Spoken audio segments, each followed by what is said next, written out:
Quelques coups de projecteur sur la Grèce d'aujourd'hui en commençant par sa naissance. Vous voyez sur ce timbre de l'entre-deux-guerres, édité en 1930, le chemin parcouru depuis la naissance de l'État grec 100 ans plus tôt. Notons ce résultat étrange. La disparition sur la carte des États mitoyens des frontières du Nord fait de la Grèce une île. On peut s'interroger sur ce splendide isolement. De l'entre-deux-guerres, nous passons à la fin de la Seconde Guerre mondiale. On célèbre ici le 25e anniversaire de la libération de 1944. Le timbre est émis en 1969, au début de la dictature des colonels. C'est une Athéna Promakos qui est mise en scène, littéralement celle qui combat au premier rang. L'original est exposé au musée de Naples. Il s'agit d'une Athéna archaïsante découverte dans la Villa des Papyrus. Elle est armée d'une lance, le geste est clair, même si la lance est absente, et dispose de deux protections, le casque et surtout l'égide, sorte de cuirasse en peau de chèvre qui arbore comme un trophée la tête coupée de Méduse. Une dernière étape dans l'histoire récente nous mène aux années 60, à l'époque de la guerre froide. Le jeune hoplite chargé de symboliser cette paix armée porte un casque à cimier et une lance. Il y ajoute un grand bouclier bombé, orné en son centre d'un œil apotropaïque destiné à détourner les traits de l'adversaire. L'original est un vase funéraire du Ve siècle qui met face à face deux personnages, l'un debout, l'autre assis. Un jeune guerrier, au moment de partir au combat, prend congé de son épouse, assise dans la pièce qui lui est réservée, comme le montrent le miroir et le flacon à parfum accrochés au mur. Dans ce moment suspendu, d'où toute référence à la mort est bannie, une gravité tranquille unit à nouveau le couple dans un silence d'éternité. Un saut en arrière de plus de 30 siècles nous fait découvrir le printemps de Théra, détruite vers 15 ou 1600 avant Jésus-Christ par un tremblement de terre. Nous y sommes accueillis par un duo d'hirondelles en amour, d'une fraîcheur étonnante, près de lys aux fleurs rouges. Le cadre élargi proposé par la vignette suivante montre des rochers aux couleurs variées et aux formes tourmentées propres aux terres volcaniques. On appréciera d'autant plus cette reconstruction de la fresque du printemps au Musée national d'Athènes si l'on se souvient qu'elle gisait, comme les autres fresques d'Acrotyrie, en menus fragments sur le sol, mélangés aux cendres et aux scories. C'est à cette même tranche de la protohistoire qu'appartient la civilisation mycénienne, dont ce masque dit d'Agamemnon est l'un des témoignages les plus connus. Émis en 1976, le timbre commémore le centenaire des fouilles de Schliemann à Mycène. On sait à quel point le personnage est controversé. Certains même pensent que ce masque d'or, en tout état de cause antérieur de 400 ans à l'époque présumée de la guerre de Troie, est un faux, fabriqué par un orfèvre athénien à la demande de Schliemann. D'autres, au contraire, séduits par ce nez qui s'inscrit dans l'exact prolongement du front, y admirent un profil typiquement grec.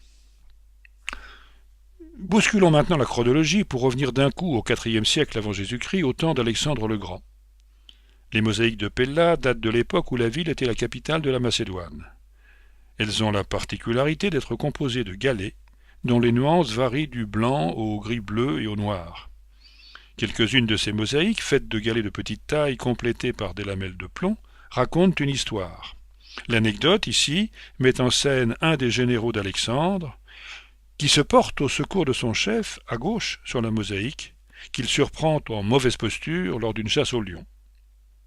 C'est Alexandre en personne, ès-qualité, qui est célébré sur ce nouveau timbre émis en 1977 pour le 23e centenaire de sa mort. Le profil du conquérant est plus clairement mis en valeur par ce tétradrachme d'argent qui le montre pourvu de ces étranges cornes qui attestent de sa filiation symbolique avec Zeus Ammon, dieu gréco-égyptien à tête de bélier.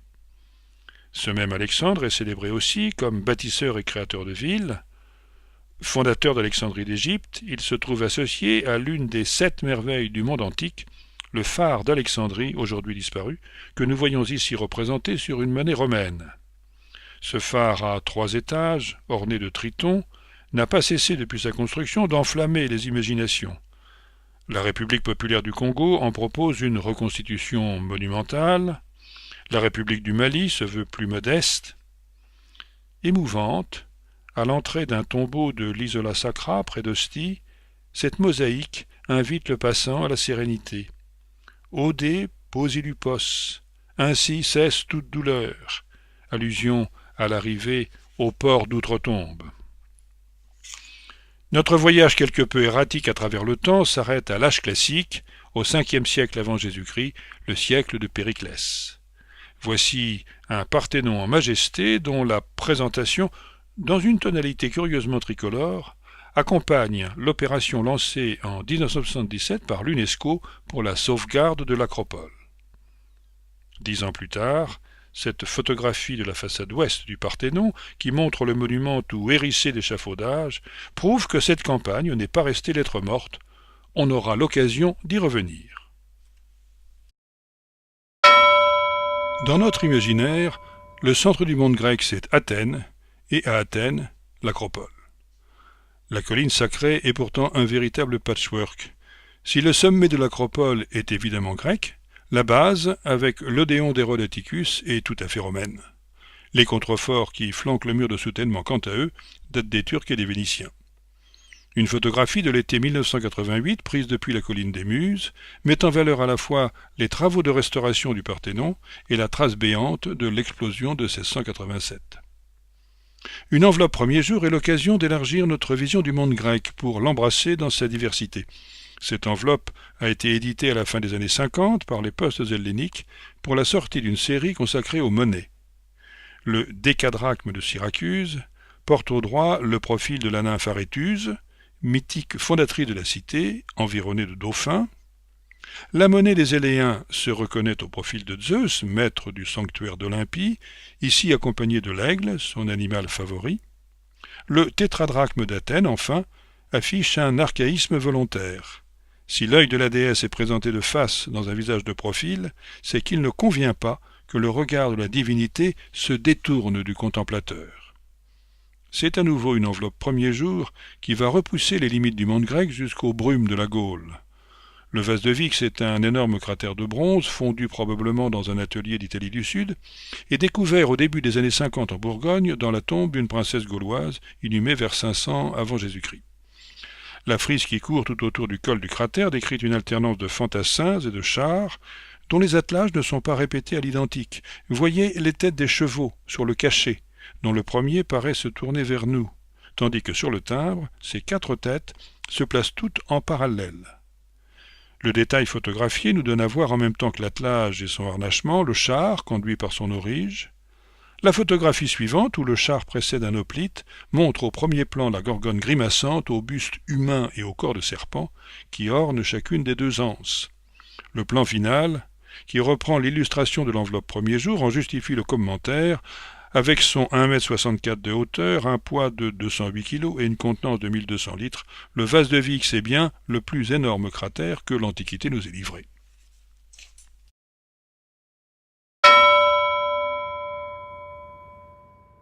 Il faut être sensible à la dimension religieuse du théâtre grec. Le théâtre de Delphes, par exemple, creusé au flanc de la montagne dans un site grandiose, surplombe le temple d'Apollon où officiait la Pythie. Ce voisinage n'est pas de hasard. 5000 spectateurs, à l'occasion des Jeux pythiques, pouvaient en occuper les gradins déployés en demi-cercle autour de l'orchestra. La photographie cherche à ajouter aux informations fournies par le timbre la vibration de l'air sous un soleil matinal, avant l'arrivée de trop nombreux touristes. Le théâtre d'Épidore, quant à lui, accueille encore aujourd'hui des représentations théâtrales. On ne le voit pas sur ce timbre, dont la précision toute architecturale souligne la double série de gradins, l'orchestra circulaire et au centre de l'orchestra, le Timélé, l'autel de Dionysos. On en prend conscience en revanche avec ces bâches de couleurs et cette structure de bois qui constitue la scène où évolueront les acteurs. La photographie suivante, prise au niveau du sol, nous met face au public potentiel devant qui, comme l'a expérimenté Jacques Lacarrière, on se sent devenu fourmi alors qu'il faudrait devenir géant. La dernière photographie isole en contrebas de la scène le Timélé sur lequel se tient une touriste qui focalise les regards. Une carte maximum, où le timbre redouble l'image de la carte postale, nous confronte au dispositif du théâtre antique. En noir et blanc, le chœur, commentateur de l'action, évolue devant la scène sous le regard du coryphée. Le timbre, lui, reproduit l'image à l'identique ou presque, en situant la représentation dans l'Odéon d'Hérode Atticus, dont on aperçoit au fond le mur de scène.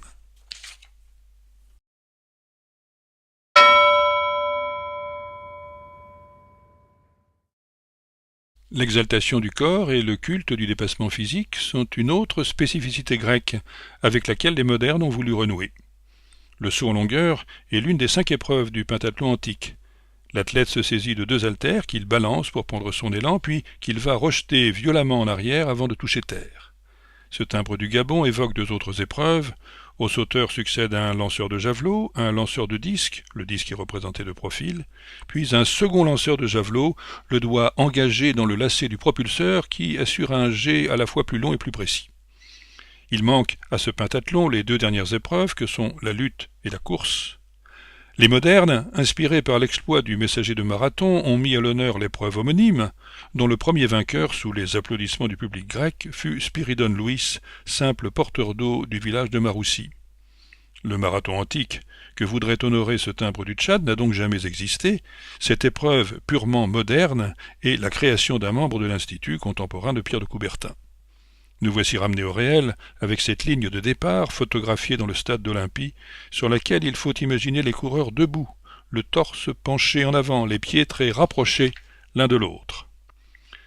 Les Jeux d'aujourd'hui peuvent être, à l'image des Jeux antiques, l'occasion de conflits bien éloignés de l'idéal olympique du baron de Coubertin, témoin ce timbre, édité à l'occasion des Jeux de Munich, dont on sait qu'ils seront endeuillés par la mort d'athlètes israéliens. L'original est un relief votif, sculpté dans un marbre de Paros, dont le grain sous la lumière adoucit ce que l'œuvre pourrait avoir de sévère.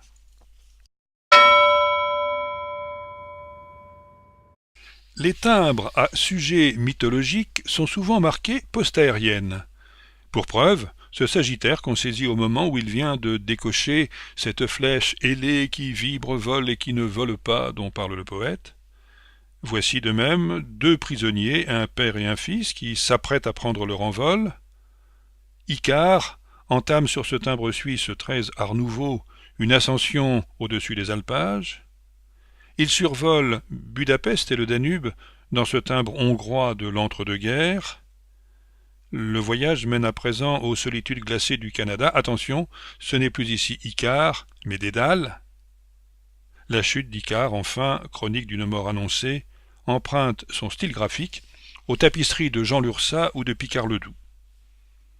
Dans cette vignette de 1911, inspirée d'une monnaie d'Arcadie, Hermès emporte dans sa course le jeune Arcas, dont la mère est poursuivie par la jalousie d'Héra. En tant que messager des dieux, il tient dans sa main droite le bâton du crieur public, du héros. C'est le caducée qui associe le soleil et la lune. Ce timbre de 1887 témoigne d'une époque où, en Allemagne comme en Russie, le service public de la poste se trouvait complété par une circulation privée de courriers. Une vocation tardive, de concert avec sa fille Hygie, créatrice de l'hygiène, fera d'Hermès plus tard le protecteur de la médecine, d'où les 2 serpents enlacés du caducée nouvelle manière qui figurent sur ce cachet de 1975. La conjonction du timbre et du cachet est un clin d'œil. L'oblitération de 1975 est apposée sur un timbre qui n'avait plus cours, comme le montre, au lieu de République française, la mention poste française qui renvoie à l'État français du maréchal Pétain. Sur ce timbre chypriote, émis après l'intervention militaire turque et le partage de l'île, Aphrodite, déesse née de l'écume de la mer, arrive au monde au lieu même que lui attribue la tradition Petra tu Romiou. La référence picturale est remplacée ici par une photographie de l'Aphrodite de Sully, qui s'inscrit dans le même paysage présenté en miroir. Cette commémoration, enfin, de l'exploration de la planète Vénus soumet le chef-d'œuvre du Louvre à une épreuve dont on se consolera en y appréciant la réconciliation de l'art et de la science. Haute de 12 mètres, la tour des Vents, à l'extrémité de l'agora romaine, a servi de baptistère et de clocher sous Byzance, puis de salle de prière sous les Turcs, autant d'emplois qui finalement l'ont préservé. L'édifice, bâti au temps de César sur un plan octogonal, consacre chacune de ses 8 faces à la représentation d'un vent. À cette vocation météorologique s'associait à l'origine la mesure du temps. La tour renfermait en effet une horloge à eau, une clepsydre, dont le réservoir est d'ailleurs toujours visible en bas à gauche. Côte à côte apparaissent au niveau supérieur de la tour deux vents que nous allons examiner successivement. Le premier tient une urne dont il s'apprête à répandre le contenu sur le sol. C'est Notos, responsable des averses de fin d'été qui rendent l'air plus respirable, au risque parfois d'endommager les récoltes. Ce personnage barbu, dans la force de l'âge, enveloppé dans un vaste manteau, est Euros, moins aimable apparemment que son voisin. Nous le retrouvons maintenant derrière un vent assurément plus favorable, dont la bienveillance ne se lit plus sur un visage aux traits effacés par le temps. C'est Apéliothès qui dispense à profusion ses grappes et ses fruits.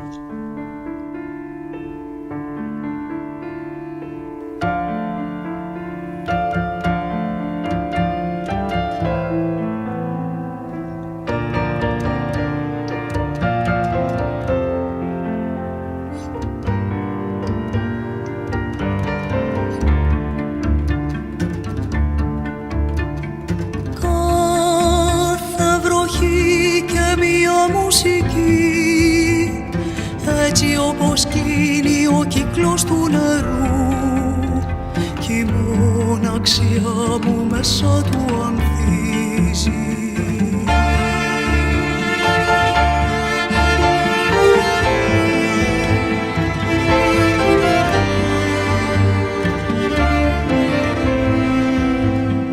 Κάθε βροχή και μία μουσική έτσι όπως κλείνει ο κύκλος του νερού κι η μοναξιά μου μέσα του ανθίζει κι η μοναξιά μου μέσα του